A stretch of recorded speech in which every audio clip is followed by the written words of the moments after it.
time to roll out to Indianapolis and do a little deep dive on the Caitlin Clark effect, which includes an incredible economic impact for my hometown of Indianapolis, Indiana. Dana Benbow, a sports reporter for the Indianapolis Star, has written a terrific piece that spells out the $36 million impact she had just on the city of Indianapolis, how she's responsible for 26% of, I think, the revenue the WNBA generated this past season, 1 out of 6 ticket sales. It's all incredible. Dana, welcome to Fearless, and you've been a firsthand witness to the Caitlin Clark effect. You've written this amazing, enlightening story. Tell us about your story, and then we'll delve a little deeper into just what's it been like covering Caitlin Clark. Yeah, so basically we started getting emails right away when people heard her salary was 76,535. Because you could go into the arenas and see the electricity. I mean, I was covering the Fever when Tamika Catchings was there, and people would buy nosebleed seats and be able to walk right down to the front row, to watch the game. There were 2,000 people there. So people were like, how can she be getting paid this amount? So we decided to look into it. And of course, it's the salary cap and the rookie contract deal and all of that. So I kind of just wanted to say and show what she had done and how kind of ludicrous it is that that's what she's getting paid. Now, let's sit there for a minute. Do we think it's ludicrous what she's getting paid, given the overall economic status of the WNBA? I think it's ludicrous share-wise, because if you compare it to the NBA, revenue share is 50% for NBA players. In the WNBA, it's about 9 to 10%. So they have the money, they're just putting it toward other things besides players. And ludicrous is probably not a good word. It just is shocking to think of her impact and think about her making what a Applebee's manager makes. I get it, but Applebee's is very, very profitable. The WNBA right now is not profitable. And if we compare, and again, I don't want to argue this back and forth because there's other things, because I'm a Caitlin Clark homer groupie. She's my favorite athlete, and so I want to talk about. But when we compare what Wilt Chamberlain was earning when the NBA wasn't very profitable or perhaps was losing money, this is what goes along. When your league isn't super profitable, people don't make a lot of money from the league. She is making a lot of money off the court using the WNBA platform to elevate her brand and her marketability. I don't know if, I don't want to cry for an athlete. I think she's making $11 million off the court. So I'm not sure how many tears I want to shed for Caitlin Clark. She's making a little bit more money than me and you, Dana. Yeah, it's more, you're exactly right. Like Wilt Chamberlain, I looked into that. He made $30,000 his rookie year in the NBA, which I think is equivalent to less than $1 million. I can't remember the exact inflation rate, but I think it was I read your story. I think it was around 200,000. I think you said it's the equivalent of about 200,000 now. Go ahead. Yeah. Yeah. And then they said Larry Bird and Magic Johnson came in and it just created this firestorm like Angel Reese and Caitlin Clark are kind of doing. And I think more so than feeling sorry for Caitlin Clark, it's some of these other players who have been around the league for 25, the league's been around 25 years, veterans who say, this is just nothing to do with Caitlin Clark. We're just not getting paid enough. We can't make a living. We have to go play overseas during the off season. We're having to pick up, some of them. I actually know a WNBA player who does DoorDash. So, I mean, it's not exactly just Caitlin Clark's fight. It's all of their fight. Dana, I used to make $5 an hour for the Bloomington Herald Times. And, I really did. I in my job after that, the Charlotte Observer, I made $403 a week. So let's be honest. The insurance model is broken. Crowd Health puts your health care back in your hands. Use the promo code FEARLESS at joincrowdhealth.com. That's joincrowdhealth.com, promo code FEARLESS. So, and I'm a former college athlete or whatever, so I get it that they want to make more money, but they're just playing a sport for 3 or 4 months. It's hard for me to cry, and particularly it's hard for me to cry because Caitlin Clark is carrying all of them and carrying the entire league. I think it was a Indiana University professor that you built quite a bit of the story around who did the actual research and did the study, and it's like 1 out of every 6 tickets sold can be directly related to Caitlin Clark. She's responsible for 26%. This is what I think is unprecedented. I don't think Michael Jordan, Magic Johnson, Larry Bird, the only athlete that I can compare Caitlin Clark to is Tiger Woods. Mm-hmm. Tiger Woods lifted up the PGA Tour on his back and took it to heights that no one's ever seen. But I actually think what Caitlin's doing is even more impressive. Yeah, the only other athlete I can think of is Jeanette Lee, who was the pool player, and it's on a much smaller scale, but the exact same thing. She came in and women's pool and billiards was getting nothing. And then she came in her low cut, dresses and high heels and red lipstick and could play the game. I mean, she ran them all off the table. And then they started getting on ESPN2 and I'm sorry, I shouldn't have said that name, but they started getting they started getting major exposure. So, yeah, well, I got no problem with ESPN, particularly ESPN2. I got no problem with mentioning them. But on another note, the other thing, because Dana, you've been in Indianapolis working for the Star for since when? 1999. God, so you can speak to, and I know this reminds me what Caitlin Clark is doing. Reminds me of. Because I'm older than you, and I was born in Indianapolis. But what Peyton Manning did to Indianapolis in terms of Indiana was a basketball city, Indiana was a basketball state.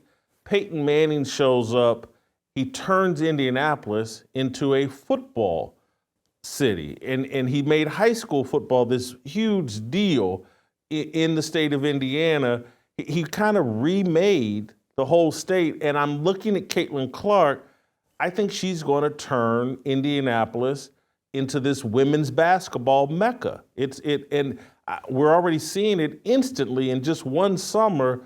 And I think for you as a sports writer to have been there when Peyton Manning was there and now with Caitlin Clark, and now you get to enjoy the benefits of that, because my argument is Caitlin Clark is the biggest star in American sports, bar none. I think she's bigger than LeBron. I think she's bigger than anybody. If Caitlin Clark is standing on one corner and LeBron James is standing on another corner, I think more people rush to go meet Caitlin Clark than LeBron James. Am I crazy for thinking that? No. And your comparison to Peyton is spot on, because in addition to the athletic prowess, her embracing of the city, I mean, she is everywhere you want to see her. She's at the Taylor Swift concert, when she came to town. She's at Jimmy John's getting a sandwich. She went to Long's Bakery with David Letterman the other day. I mean, she attends Pacer games, and she wants to come to the new volleyball league. We have a new women's pro volleyball league starting in 2025. She just is showing people that she loves the city. And I think that's what Peyton did as well. He put himself out there, and not only was he a great athlete, but he embraced the city as his own. And that's just catapulted her popularity. I mean, little girls on the streets before her games are decked out in Caitlin Clark, just swooning. I mean, and dads are bringing their sons to games and saying, this is the way basketball should be played. This is the kind of character you should have. And it's just fascinating to see. I mean, I think she is by far she may go down as like the greatest athlete of, shall I say, this century? I don't know. But yeah, just her impact. She could She could have the most impact, I think, without question. I didn't I see pictures of her like at a Butler women's basketball practice or something like that. I mean, she is really wrapping her arms around Indianapolis and throwing her spotlight in certain areas and places that I think will be good for women's athletes. Uh, I just so you're sitting there with a firsthand seat on a rocket ship that's elevating your career, elevating other people in Indianapolis media. That's what happens when a great athlete shows up who attracts, because she's like she's the Taylor Swift of sports right now.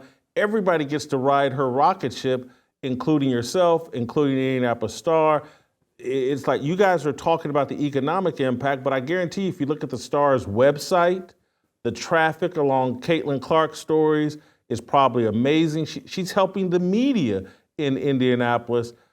Her impact just is so deep and so layered. I don't think people fully understand just how much impact she's having.